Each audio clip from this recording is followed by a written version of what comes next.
What's up, guys? Welcome to the Real Estate Virgins podcast, where we are here to elevate your business, take your business to the next level. We're not just agents talking the talk, we're walking the walk. Where agents listen to this podcast, they take action, and they get results. My name is John Michael Perez. You can find me on Instagram at John Michael Perez, and we've got Jordan Brown. What's going on, everybody? Good to see you. Welcome back. If you're a returning listener, if you're brand new, get cozy. You can find me on Instagram at Jordan Sells ATX. Would love to connect with you, hear about what's going on in your business and in your market. Awesome. So we've got a jam-packed episode today, but before we get into it, I've been all over the place in real estate in my personal life. Yeah. What about you? You just got one under contract? Yeah, it's been business calls, right? I know. It's been a good week. I had closing on Monday, closing on Wednesday, and I just got one under contract this morning. Let's go. If every week could be like this week, we'd be doing pretty good. And where are you getting those leads from? Where are you getting those closings from? So one of them is a past coworker of mine. Okay. I've tell new agents all the time that if you're getting into this industry, if it's not your first job, you have existing relationships wherever you've worked, and hopefully you were good to those people. And that'll translate into some trust immediately into your next career path in real estate. Yeah. So past connections, through coworkers, and then referrals from other agents who I've partnered with in the past who are either choosing a different career path, something along those lines. I've gotten referrals from that, which is awesome. Nice. And then the one on Monday was a past client selling their home. They trusted me to help move them here from Florida. They moved to Texas, Austin. We got them into a place, sold their house a year and a half later. They didn't know anything about the area when they moved here. Now they found somewhere that they're really passionate about being around. Nice. Tons of walkability, things that they didn't know were going to be important to them when we first bought the house. So we got them out. They were lucky that, the Austin market, we've talked about how brutal. So, you've heard me be very vocal online about how brutal the Austin market has been. If you watch any of my video updates on YouTube about market conditions, about the stats, the statistics from our area, you know that things are not great. And if you've bought within the last 2 years, you're probably upside down, unfortunately. In most areas, there are pockets where that is not the case. But generally speaking, you're probably underwater on the property. And my client was really lucky that we were able to sell without losing too much. Yeah. It was definitely like they were under, but not as much as some of the other listings that I'm talking to who have bought within that same time frame.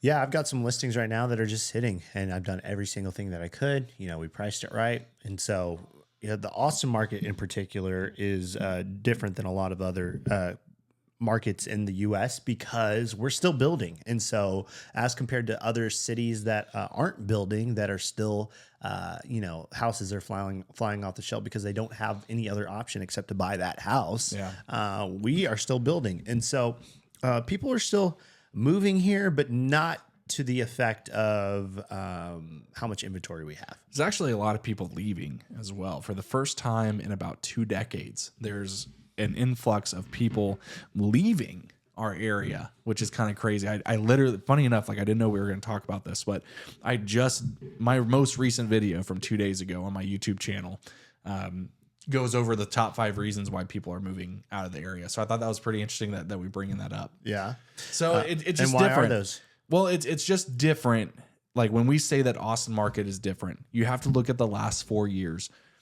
We went through you can't even fathom. If you weren't in the industry during the COVID era, you probably missed out on the fact that Austin was the number one back-to-back years most appreciated home prices in all of the nation. Yeah. And it's not healthy and it's not sustainable. Yeah. The fact that you could buy a house in 2018, 2019 for $200,000 and then turn around and resell that 3 years later for $500 is insanity. I don't know, regular appreciation is somewhere between 2 to 5% per year.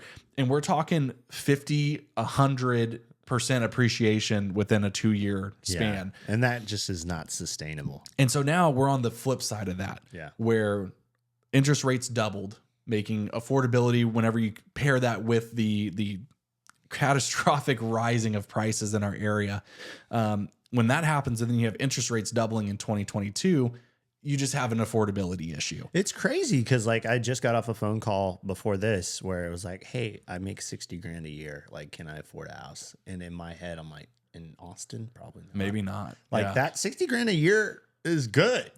So for context, when my wife and I bought our house, we were making somewhere collectively around 60K, like as a household. Yeah.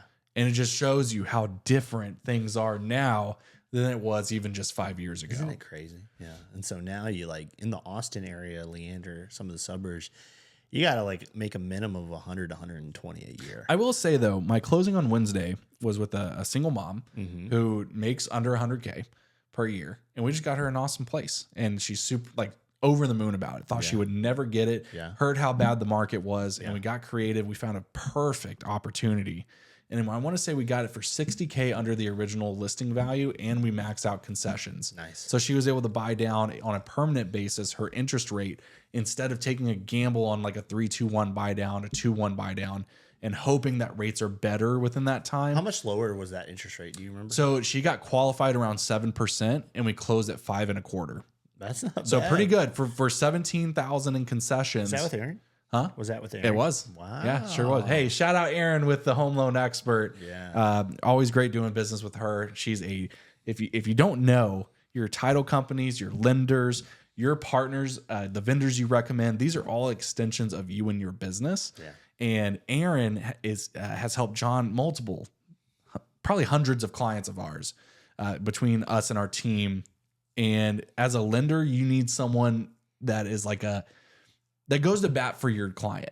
And Erin's a dog, man. I mean that in the most positive way. Like she's like a pit bull when she's out there. Like little things, it never makes it to our ears, which is great. Like all the little stuff, she's just a get stuff done kind of person, and I love working with her. Yeah. And it's funny because like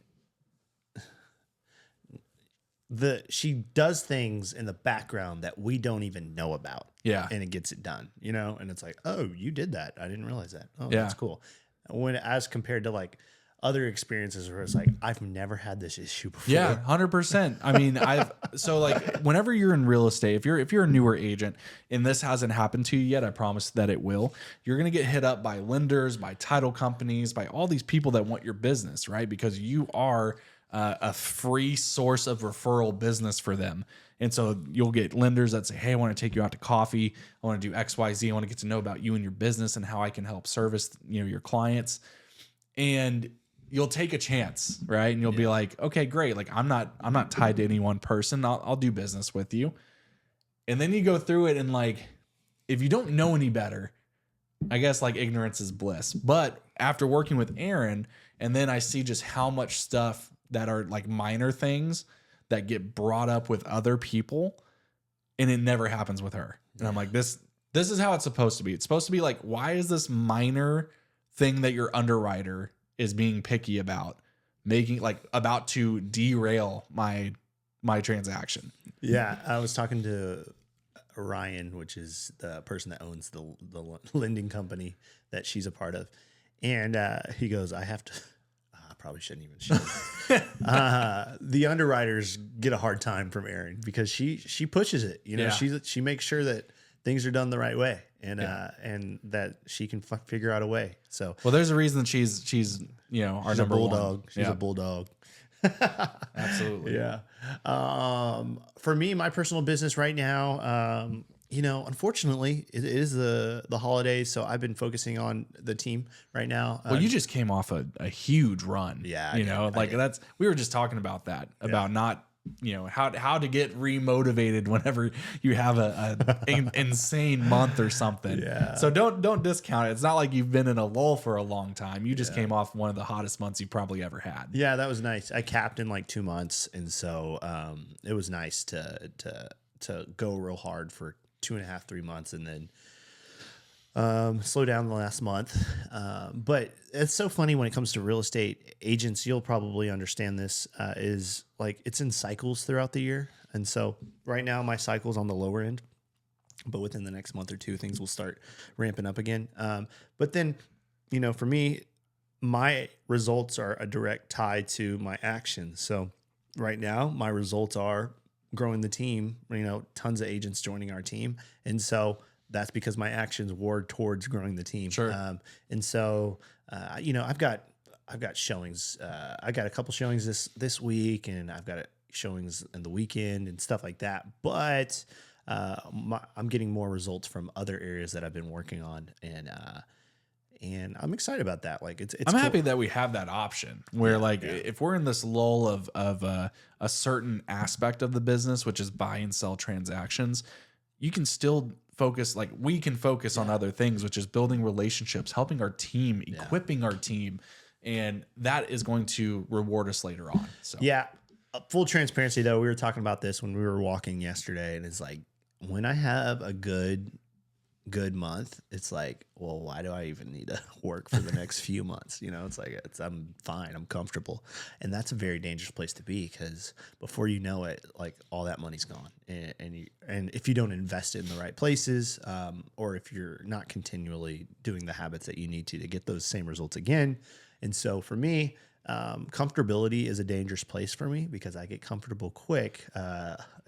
Even in the physical world, when it comes to buying a new couch and a new bed, it's like, dude, this couch and this new bed is super comfortable, super comfortable. Like, why do I need to work? Been hitting snooze a little more. Yeah, I have. Man, and I hate to admit it. Like, I'm that guy that's like, go, go, go, go, go. But at the same time, I do know it is healthy to have seasons of rest, right? Yeah, and there's no better season of rest in my opinion. And I hate saying, like, I'm not saying this as like, hey, everyone should take off in December. Yeah, I'm not saying that. Q4, just historically speaking, if you look, is the slowest time of the year, no matter what, for real estate. True, yeah. There is a an exception, which was COVID. Mm-hmm. When something crazy happens, and interest rates are 3 or under 3%, obviously you're going to have some chaos. Mm-hmm. But that's not the case anymore, and it hasn't been ever except for that time. So it's natural that in the slower part of the year, the slowest part being December, it's just hard to do anything. Like I've thought about, and we've talked about doing more events. And it's like, well, in December, everyone's got Christmas stuff planned. Yeah. Everyone's invited to 10 Christmas parties. Yeah. It's a hard time to do some of the activities that you want to do. But there are other things. Like I'm sending a lot of video messages to my past clients. Mm-hmm. I've got a branded magazine that's going out. That's part of my advertising. That's hitting their inbox or their mailbox here. Shoot, in the next. It's December 13th already. It's my dad's birthday. Hey, shout out to the legend, Mark Brown. Hey, well, so this episode will probably come out next week, or hopefully next week. But yeah, it's that's crazy. Happy birthday, Mark. Yeah, my dad. So just a quick like sidebar about my dad. My dad was always the one getting the call when John Michael and I were back in our band boy days. And if you don't know, John and I were in a metal band together. We traveled around the U.S. It was really cool, but it was very amateur when it came to car maintenance. We bought a van. It's actually really impressive that between the 5 guys that were, on the road, us included, not a single one was savvy with cars. And it's kind of a recipe for disaster when you're traveling a crazy amount all over the U.S. inside of a non-touring ready van. I mean, there was a time when we were leaving our hometown, Victoria, heading to San Antonio, about to go to California. And on our first trip to San Antonio, not even 2 hours from where we were starting, we had a radiator leak. Yeah. And it's like every single time calling my dad. Hey Dad, here's what's going on. Do you know what this is? What's this fluid, this colored fluid coming out of like where the engine is? Yeah, we learned a lot from the band days for sure. It was like what is it? Ingenuity, and how do we innovate and how do we figure out solutions? It was just quickly? Straight up survival. Yeah. That same trip we got to California and our transmission started skipping like really bad. You remember that? Every time we would go to a full stop, the van would die. Yeah. On top of the radiator issue. So like there was just so much stuff that would go wrong, and every single time the first person we would call was my dad. Yeah. Because my dad is very like, he can take apart an engine, put it back together. He's super mechanical that way, which somehow miraculously none of that came over to me. So anyway, happy birthday, Dad. Love you. We have some. Well, actually, go ahead. I was gonna talk about. We've been doing a lot of funny videos lately. Yeah, picking it back up. And that's where I started was funny videos. Like the first video I did was like in a pimp suit. Like like I was in a pimp suit, you know. I don't know if you remember that video. But yeah, that's fun. I like doing funny videos. Yeah, we're starting to whenever everyone else is doing like serious stuff, I find that like you don't want to blend in too much. Yeah. And you kind of want to be the disruptor. And I just noticed whenever we make funny videos, that typically performs better as well. Yeah. So if you're looking for like a content idea, and sometimes it's not even our own original ideas. Like I think you can be a chameleon. Like I see good ideas online and we'll save them into a shared folder where we're like, hey, this looks like a really good idea. Let's put our own spin on it. Yeah, well, one thing I do is I'll get ideas from other occupations or other comedians, you know, and I'll just, how do I implement real estate into that? You know, like, I don't know, the therapist one where it's like, okay, how do we implement a therapist funny video where it's like, oh man, my agent was actually selling, you know, saved me a ton of money and, you know, stuff like that, talking to their therapist. But I'm actually going to do another video where I am the therapist. And, okay. There you go. And you're hearing like your client woes or something? Actually, no, I'm going to be giving bad advice. Oh, okay. There we go. Like the anti-therapist. Yes, exactly. Yeah. So it's cool because sometimes I think whenever and I'm this way too. I think I'm saying this for the audience who can identify with me. You called me and you were like, hey, let's do content today. And I'm like, I have no ideas. I have nothing. Like, no, because I'm a very prepared person. I like to show up. If I need props, I want to have the props. I want to know the script if we're going to do something. And so I like to be very prepared and planned. And you were like, dude, let's just come over and let's figure it out. And it was actually really cool because we knocked out 6 short form videos in an hour and they ended up being A, really easy to edit, and B, really impactful. So it was sometimes and some of your most viewed videos. Yeah, which is pretty crazy. So it's awesome how you don't have to necessarily be polished all the time. I think if you just show up and you say, hey, I'm going to figure this out, there's a lot that you can learn from that experience. Yeah. Sort of like when we were on tour and something happened. We sort of had to figure it out. Then like and what's funny is like we have that same thing now that we did in the band days because we used to do funny promotional stuff for our band. Yeah. We used to do, content. I think that's what's really cool is that some of the things that we've done in other aspects of our lives have really translated well over into real estate. Mm-hmm. We used to have to promote an album. We used to have to promote a music video. We used to have to promote shows in different cities.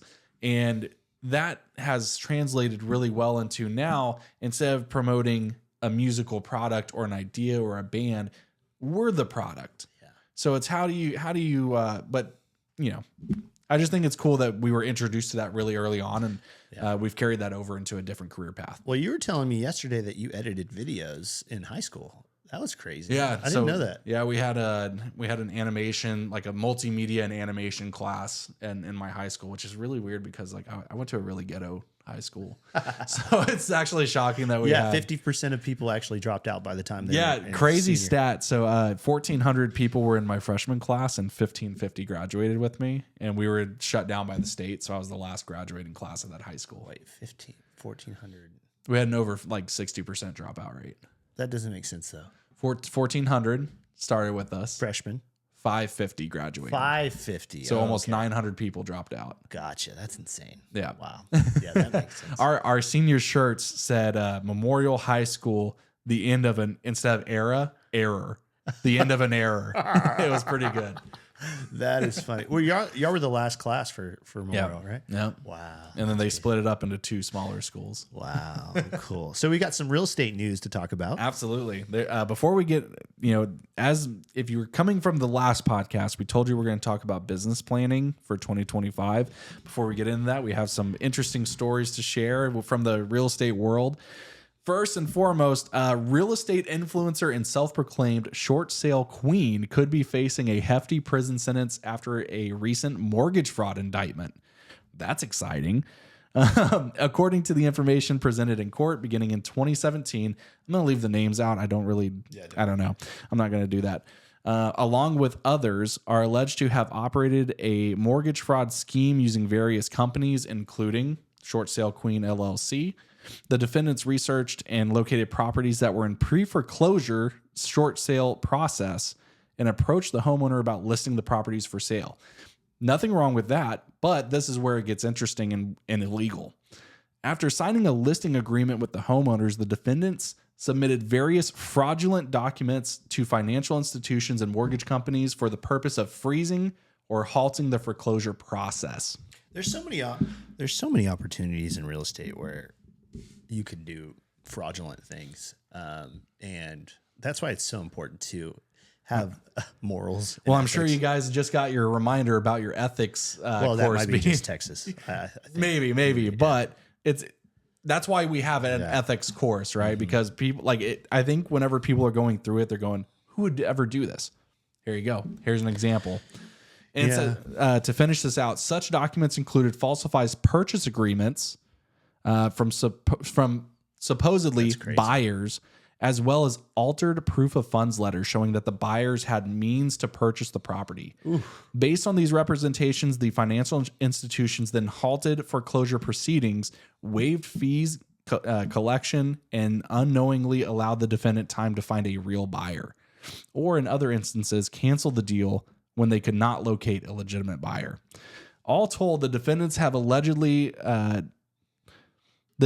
are alleged to have fraudulently submitted documents for at least 88 properties, totaling over $8 million in sales and obtaining at least $390,000 in commissions and processing fees.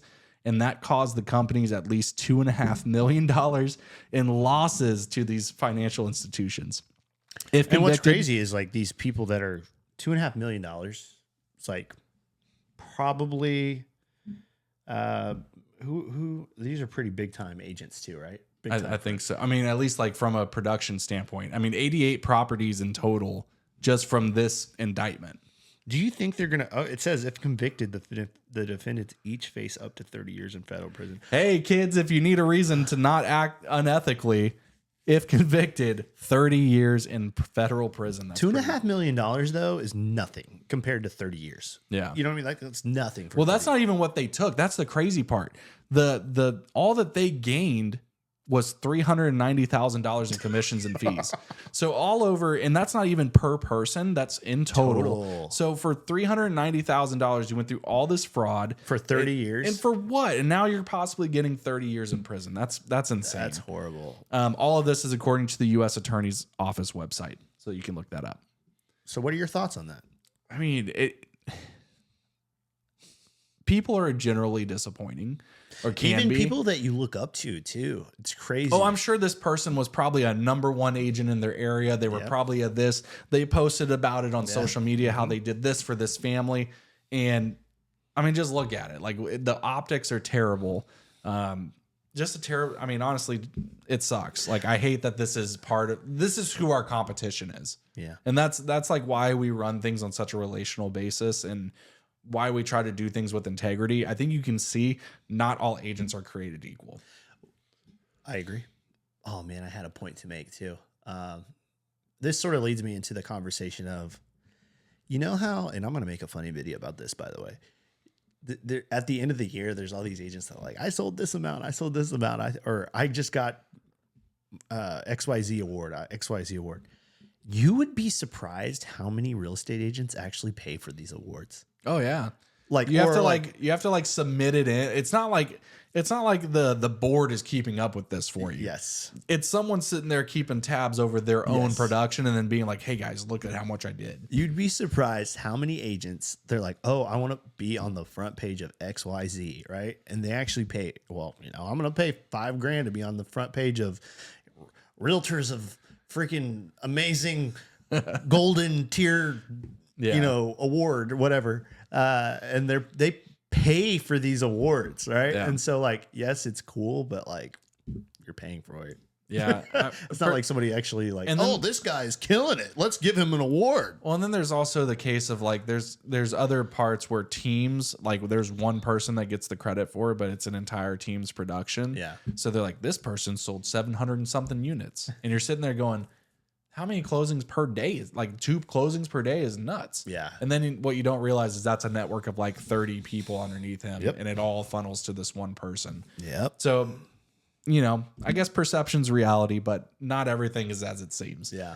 And so let's talk about the next. I'll do the next one. Okay. But hey, while we're talking about lawsuits, go to the lawsuit one. I wanted to talk about the. Okay, we can talk about it. Okay. All right, that's fine. Go. So recently, Black Friday happened, and there was a tiny home on Amazon that was only $14,000, and it actually sold out overnight, right? And I looked at this $14,000 tiny home. It's 2-story and has a garage on Amazon, sold out overnight. No wonder, right? And it's cool because it's not a manufactured home. What do you call it? Container homes. Container homes, right? But It's like a double-decker container home. yeah, and it has a patio on the top for $14,000. And so I'm thinking, man, what if I just bought some land, put one of those $14,000 container homes on it? Yeah, that'd be awesome. So now there's a wait list for them. But if you go check on Amazon, $14,000 container home, mini houses, which are pretty cool. Pretty interesting story for sure. I mean, I'm not shocked. Over the last 4 years, the amount of people that I've had hit me up and say, hey, Jordan, I'm thinking about buying land and just putting like a compound on it, like with 8 homes or something, renting out the other 7. I'll live in one of them. That's been a very common thing. So it doesn't surprise me that something as affordable as this, hopefully it works out. I'm all for more affordable housing solutions. Yeah. The only issue with that I see is, especially in our area, the land, a lot of the restrictions will not allow for that. Yeah. So that's the only other thing is like it all sounds good. And like you may rush and be like, oh, like this is a solution. Well, it probably doesn't include electricity and plumbing, No, not at all. or maybe even insulation. No, you've got to pay to have those utilities added for sure. Probably not. There's probably not cabinets in it, or nice cabinets or something to that effect. But it is the shell, and but for $14K, that's not bad. Yeah. I mean, I'm not knocking the idea. Do you think that you could live in a time like I'm in your house right now? Yeah. It's a big house. It's a lot of space. Do you know what square footage is this tiny home? Oh, do you remember? It's like 200 square feet. Something square feet. So some people like me, I came from probably more than that, but still. I came from a 641 square foot, 1 bed, 1 bath apartment. And even that was kind of tight, especially when you had kids and stuff. But do you realistically If I had land, it wouldn't be. You know what I mean? Because I'd probably be outside more. Sure. Do you know what I mean? Maybe. I don't know that I ever could. I don't want to be somewhere where like I don't want to like hear people fart no matter where I'm at in the house. Like, I don't know how else to put it. Like, Well, this isn't like for a family. It's for like 1 or 2 people. Yeah. You know what It I would mean? have to be. Like, I can't imagine having Landon in there, like hearing, I'd be snoring and he could hear me no matter where he's at in the house. So Yeah, that's true. Yeah, he'd be waking up. it'd be interesting. I did look it up on Amazon. I don't remember all the stats. There's actually a lot of options on there. Oh, really? Yeah, as far as like manufactured tiny homes or stuff like that. It'd be interesting. Like I said, I'm all about alternative means of living if you can swing it. I just don't know that I could do it now that you have a tendency, especially like when you upgrade and you go, oh, there's all this new space. Like I don't need this. Well, you grow into it. You find uses for stuff. Well, I will say we have a whole room that's empty and we're not using it. And it's like, dang, what do we do for that? Especially even if we've been talking about moving the studio to a new spot. And what will I do with this room now? Yeah. Probably just keep it as an office or something. But Well, before Landon came along in our lives, Katie and I rented out 2 of our rooms. Yep.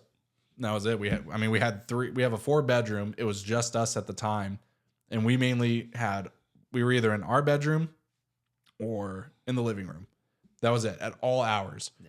So then you have 3 other bedrooms upstairs, and it's like, what do I do with this? So now we've made use of it. We've turned one into an office. One's a guest suite. Now one is Landon's room. yeah. So you grow into the space that you go in. That's all I'm saying. Yeah. Okay. New NAR antitrust lawsuit. Man, NAR cannot catch a break, can they? We just got done with the finalization of, the But this lawsuit. one's different though. This one is different. This one's more coming from brokers. Yeah. This is an inside job right here. Let's go. So, the broker of, here we go. Luz de Amor Etalis. I'm going to name that one just because it's not because it's a broker involved in this lawsuit. The broker of Texas-based Strategic Realty filed an antitrust suit in the U.S. District Court in Wichita Falls, Texas. Not too far from us. Yeah. They filed an amended complaint to the suit a day later.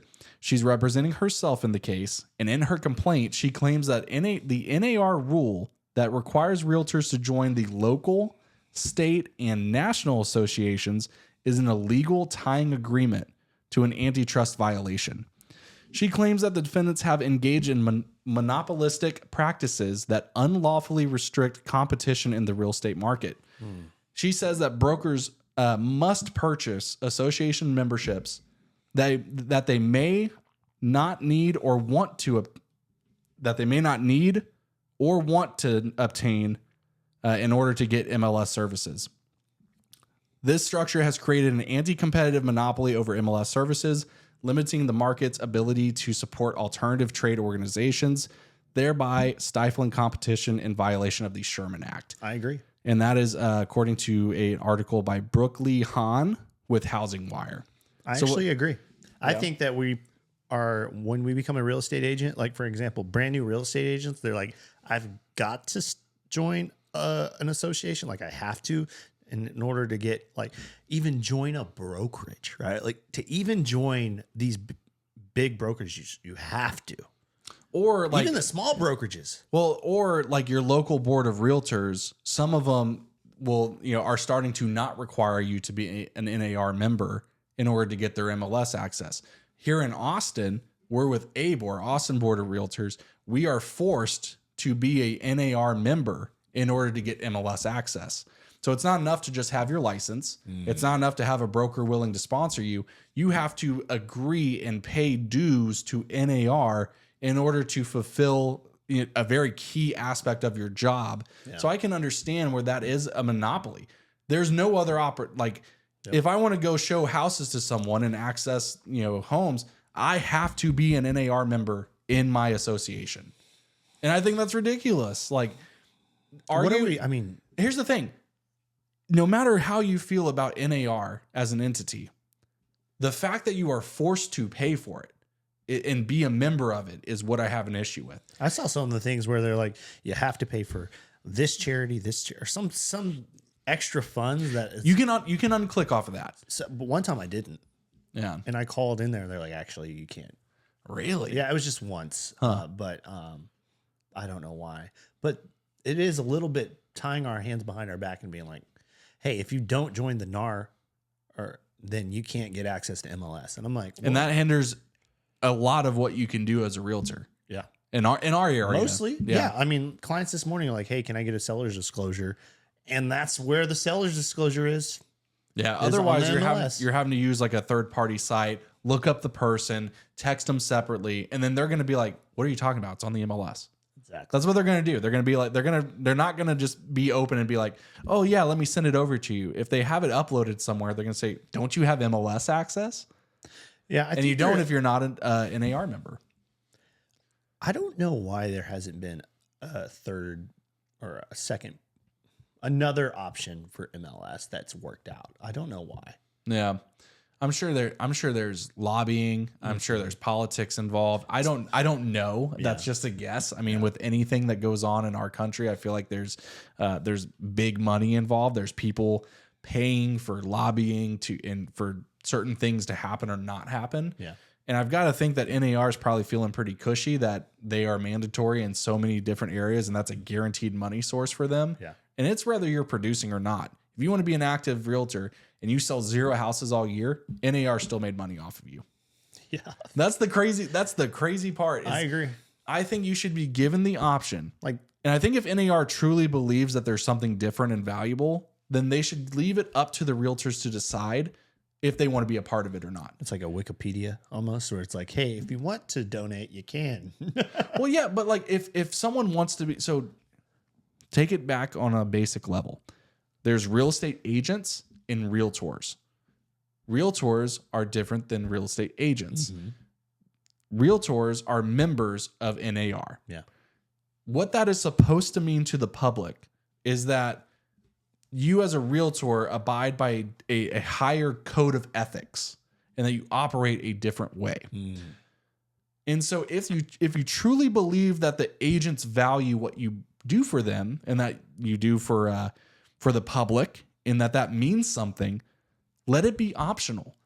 Give me the option to say, I want to be a realtor. I don't want to just be a real estate agent. Yeah. I want to be a realtor. And if not, I should still be allowed to be a real estate agent and access the MLS. Yeah. That's my case. I Thank agree. you, Your Honor. I agree. Do you have anything else you want to add to that? Like, I don't know. I feel like I kind of hit that out of the park. I just feel like it's, well, Is there a counter argument? Is there something to be said about forcing everyone let me look at it from this perspective. And this is, some of you might not like hearing this, but the barrier to entry is a little too easy. Yeah. And so if it is a little bit harder for these agents to stay in the market that aren't selling houses, right? But they're picking off that 1-2 a year. Maybe that's good for the agents that are producing. Maybe.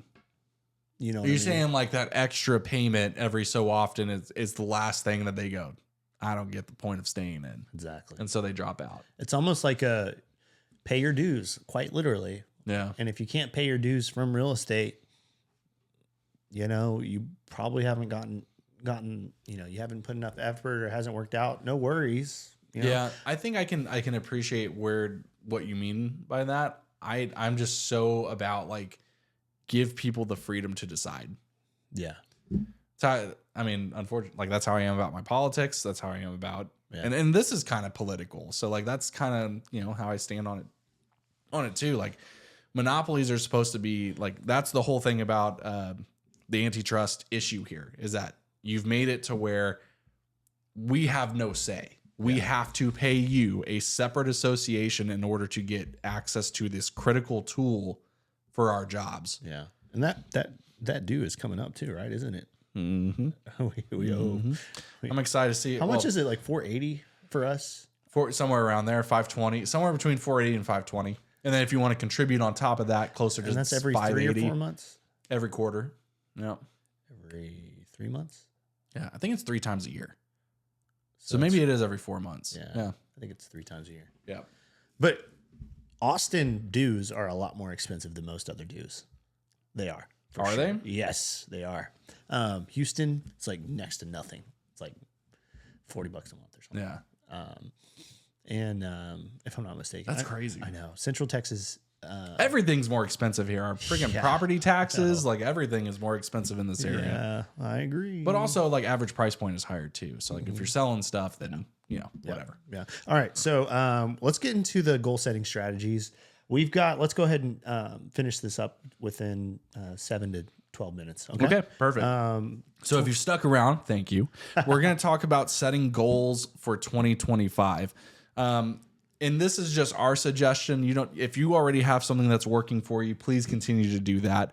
If you're a newer agent or maybe you're just wanting to change it up this year, this is one suggestion that we find. You can kind of break down your success as a realtor into a math equation. Essentially, like it's not by accident. The reason that certain realtors are really successful is not because they wake up and just willy-nilly do something that day. Yeah. Usually there's a formula behind it. And I will say, every year that I do my goals and I set intentional time, I sit down for about an hour, maybe 2 hours, and really think about, hey, what do I want to do this next upcoming year? And I'm intentional about it. And also one thing that I will say is that look at the opportunities that might be taking away from achieving your goals, right? And so I'm not talking, when I say opportunities, usually it's a positive thing. Look at the things that might be like distractions, as well as, oh man, you know what? I play pickleball at 11 p.m. at night, and that makes me wake up too late on Wednesdays. And usually Wednesdays I need to do X, Y, and Z. Like these are things that might be taking away from your goals, right? Mm-hmm. And so setting a good foundation for achieving your goals is really important, because I did not realize how many things are distracting me, whether it be Netflix, spending an hour watching Netflix, whether it be I don't know, on Facebook too much and not actually working, you know. Your home environment. Yeah. Like, I mean, we know it as Yep. parents. We're sitting there editing a video, and like my kiddo will come up on the couch and like try to mess with my computer, and it just throws like your workflow off. Yeah. And sometimes it's hard enough just to get myself to be in workflow. Yeah. So And any workflow is little important. any little distraction, it can possibly derail whatever task that I'm doing. Yeah. So getting into this, you know, we wrote down reverse engineering the start with how much commission you want to earn in 2025. Yeah, you want to also kind of think of it as what are my I like to say take inventory of your expenses. Yep. How much money do you need to make this year just to get by? Yeah. And then how much extra are you wanting to make on top of that? Yeah. So if you're, we'll just use nice even numbers for this. If your expenses are going to cost, between housing, food, insurance, like all the basics are going to cost you $50K a year, how much more on top of that do you want to have for investing, for fun, for taxes? Mm-hmm. All of this matters. So how much money do you need to make in 2025? Yeah. So then once you have that answer, this is where the reverse engineering comes into play. So you start with how much commission you want to earn, that you need to earn in 2025. So, hey, based on this, this calculation that I've done, this assessment of where I'm at financially and what my goals are, I know I need to make, again, we're just going to use nice even numbers, 100K. And I think for a lot of agents, making 100K in 2025 would accomplish goals for them. So then you go with what is the average price point for a home in your market? It's going to vary. It's going to be very market specific. And if your local board of realtors, we're really lucky that every month we get a report or we have access to our market statistics. We can see what the average price point is doing. Mm-hmm. Right now, it's currently falling, but it is what it is. So I know that in my market, our average, in my county specifically, where I do most of my business, the average price is about $420,000. So now I have something to go off of. Yeah. So this $420,000, how much commission will that yield me on average? So let's do the math. 420,000. So, and we're going to assume 3%. That's going to vary based on your business model. Some people are doing flat rate stuff. Some people are doing discounted commission to increase the volume of people that work with them. This is all completely up to you. This is for you to assess for your business. For us, we're going to assume 3%. That's what we're seeing builders paying out. That's what I'm seeing in my business is still most common.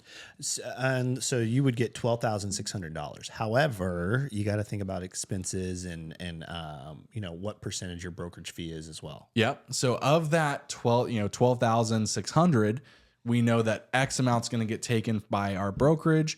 We know that as self-employed people, we probably want to put aside maybe 20%, 15 to 20% for our taxes. So this is all stuff to consider. Yeah. So that's the yield that I'm going to have once I do that calculation. Yeah. So then it becomes how many units sold at that average are going to get me to my goal. Mm-hmm. So if let's say after everything's taken out, I make from that 12, I make $8,000. Yep, that's or 7,500, somewhere in between there. Yeah. When I make $8,000 off of that average sale, how many average sales homes do I need to sell in order to get 100K? 12 and a half. So then round up 13. Boom. I need to sell 13 homes this year, which comes out to just over one a month. Yep. There you have. And so then you can take it even a step further. Exactly. You assess either what was successful last year for you. How many videos did you have to create to have a conversation? I had to create 8 videos per closing. Okay, boom. So we know, so for John's example, every 8 videos, whether that's long form, short form, whatever it is, every 8 videos he makes, he gets on average a closing. So if John's goal is to sell 13 of those, he takes 13 times 8, boom. That's how many videos he needs to make this year. And I always like to go up a little bit just in case. Absolutely. Right? Absolutely. And because you never know how the market is, right? Yeah. So right here, 13 times 8 videos is 104 videos I need to make, right? So then you divide that by how many weeks in a year? Boom. 2 videos per week. Easy, right? Yep. Like this isn't hard. It's just people don't take the time to step back and assess their business and make goals that align with or they don't make objectives intentional enough that align with what their goals are. Yeah. It is a math problem. How many conversations do you need to have in order to have one appointment? And then from how many appointments are you converting into a client? Yeah. It's not hard. Like, you just have to sit down, really look at the numbers, see what was successful for you the first time, last year, and then assess, like, what am I going to do better? What am I going to do differently? What am I going to try this year? What's crazy is that's what I shoot for, is 2 videos per week. Yeah. I mean, I'm not trying to brag. I make way more than $100,000. But what's cool is that I shoot for 2, and maybe my numbers are better now because my videos are better or my closing rate is better, right? And so, like, now when a client calls, I don't jumble my words. I know what to ask, right? And what's cool is like, this is a great starting point. 2 videos per week if you want to make $100,000. Yeah. And then also, And then compound that with other stuff. Don't just put all your eggs in one basket. Yeah. You've got to also say, okay, based on my results last year, I also closed and I estimated I had this many appointments per week. Yeah. Right. I talked to this many new people per week. Yeah. And whatever that is, like, I would say if you're starting brand new, I think 2 videos is great. I think whether that's short form or long form, make 2 video content pieces about anything, market updates, funny real estate skits. It doesn't matter. Put something out. Yeah. Model home walkthroughs, market updates. We do, like, there's not like a set thing you have to talk about. Do something. Yeah. Then I would say do something that I tell this to all my mentees. So you guys are getting this all for free. Do something every single week that gets you introduced to new people, and make it something fun so it doesn't feel like work. Yeah. Don't lean too much on one thing. Always conversations. It comes down to conversation. Ultimately, like, if you want to make it so simple, that's it. It's conversations. Conversations. Yeah. Like, at the end of the day, what are the videos leading to? Conversations. Because the thing is like, we preach videos a lot, right? But at the same time, if those videos aren't yielding conversations, then you have to be intentional about creating conversations, right? And so maybe leveraging the video by sending the video to someone and saying, hey, can you check this video out? Tell me what you think, right? And so that starts a conversation, right? Yeah. And so it really does come down to conversation, right? And it all these efforts that we do are a compounding effect. Yes. Like, we put a video out and it may or may not yield us someone who doesn't know about us to reach out and have a conversation with. Or we're putting the video out. We met someone new this week that we added on Facebook. That video's on Facebook. And now that person is seeing that video. And now I just increased my reach by doing something that I love or that's fun, that's recreational, that I don't consider work, and it doesn't feel like work, right? Like, just like a small example. So John and I have started going to the pickleball group within his local dad's community, and I have not once brought up anything about me being a realtor other than I've got a pickleball paddle that says eXp Realty, and my water bottle says it too. But not a single time have I said, hey guys, what do y'all do? I'm a realtor. Yeah. But I've added those people because we were in a common space and we now share something in common. We both like pickleball, and they saw my videos. Yeah. And now they're getting exposed to it. That's how it can work. Yeah, that's called passive prospecting. And so for me, I do that a ton, right? It's like, make a conversation in real life. Don't really talk about real estate, but I add them on Facebook and then talk about real estate. And that's where they're going to get the advertisement. I don't personally message them. I just talk about real estate, like, to the world, you know? And so that's where that net, it's basically creating a net. And then if they want to get caught, they can, but if not, no worries, but eventually they will. Yep. And I mean, I don't know do you have any specific plans for what you're going to do differently in 2025? I do, but not from like a prospecting standpoint. I think I'm just trying to get more structured with my money. So if you are either brand new or you don't have something structured in place, this is my recommendation. You asked me a question and then you didn't let me answer. I'll get to you in a second. I got a point to make. So, did you do this? So this is. Let me answer my own question here. I'm just trying to give an example because I just want to make sure like we're on the same page. So like my thing that I'm going to be doing differently is every paycheck I get, I'm going to put 10% of it and I'm going to allocate it to some form of advertising, something that's going to reinvest back in my business. I challenge you to do more, but go ahead. Well, so like I just upgraded my recording equipment. There you go. Boom. That's something that's going to affect my production, which makes me look more professional, which may make someone want to work with me. Yeah. 20% is going to go into a separate savings account. It's a higher yield savings account. I think I get like 4% every year, but that's going to go in for taxes. Because if you don't save for taxes, I'm telling you, you're going to get bit. Yeah. You're going to have all this money. You're going to have the gross money that you made. You're not going to save anything. You're going to find yourself in a hole. I promise. Then the other 70% goes to what I mentioned earlier, which are my needs, my goals, and all that other stuff. Yep. Yeah. So John, what are you going to do differently this year? Well, I was going to say something similar. Is I'm going to put more money back in. I mean, I put a lot. More than 10% for sure. I think, but being more intentional about it. Like, paycheck comes in, 20% here, 20% there, 10% there, 50% goes towards my checking account, right? Yeah. And one other thing is that something I learned from Connor, the episode with Connor, was making it a habit to be instant, right? Because the time between that money that is not being invested, it's just sitting there depreciating, right? Mm-hmm. And so making a habit of putting that money immediately into some type of fund that is creating money more, you know what I mean? Quicker, because between, even if it's 3-4 weeks where it's that money is not being used towards a 4% back, 4%, you know, you're losing 4% that you could be creating, right? And so taking action quicker when it comes to that income coming in and putting it towards income, making income. And then, more videos. I say that every year. More videos. Just pushing more content, more in person. More content.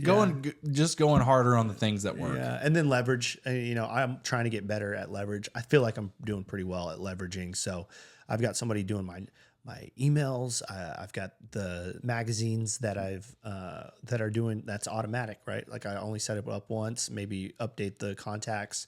So I've got the magazines that are going out. I've got the newsletters that are going out. I've got the videos that are going out, and then and events too. Yeah. Well, this may or may not be the last one before the end of the year. Not sure if we're going to get another one out before then. If not, we hope you guys have a safe and productive, we went over time, happy holidays. If you didn't accomplish what you wanted to in 2024, sometimes a mental refresh of, hey, it's a new year, turn the new chapter. The thing that you want it to be, you can be. Something that's helped me too is a location change too. So like if I feel like I'm not getting much productivity at my house, I'm going to change locations and literally go somewhere else to do work. Right? Yeah. So I'm going to go to a coffee shop, or I'm going to go find a title company to just do work at. Right. For some reason, it opens creativity and it opens my mind to like new ideas. And so a location change, an environment change. Well, that's also a part of just eliminating distraction. Yeah. You know, like getting out of a place that you're comfortable in. Cause like the moment your mind gets bored at the house, it's like, I can go get a snack. Mm-hmm. You know, or like, oh, I'm gonna just see what's on TV. My wife loves talking to me, so like I cannot. How dare she? I know it's not a bad thing. It's not a bad thing, but like working from home, it's like, hey babe, I'm sorry, I'm working on this right now, and I have to be polite, you know, because every 30 seconds you're asking me a question, literally it's a derail, you know, and so I have to be intentional about that time of working, where it's like, sorry, I love you. I got to, you know. I hear you. Unless you want to go back to work. You can absolutely do that. Yeah. Well, hey guys, thank you so much for listening. I hope today's episode was productive. It got you in a good mentality to absolutely dominate 2025 and beyond. We're excited to hear what you have going on in your business. So there's something we can do to help you. We love hearing from you. Again, things that are going on in your business, whether it's good, bad, challenges, victories, whatever it is. We love hearing from you guys. You can catch us at Real Estate Virgins Podcast on Instagram, at Jordan Sells ATX, at John Michael Perez. If you guys need anything, thank you all so much for listening. Reach out to us. We're here for you, and we'll catch you in the next one. See ya.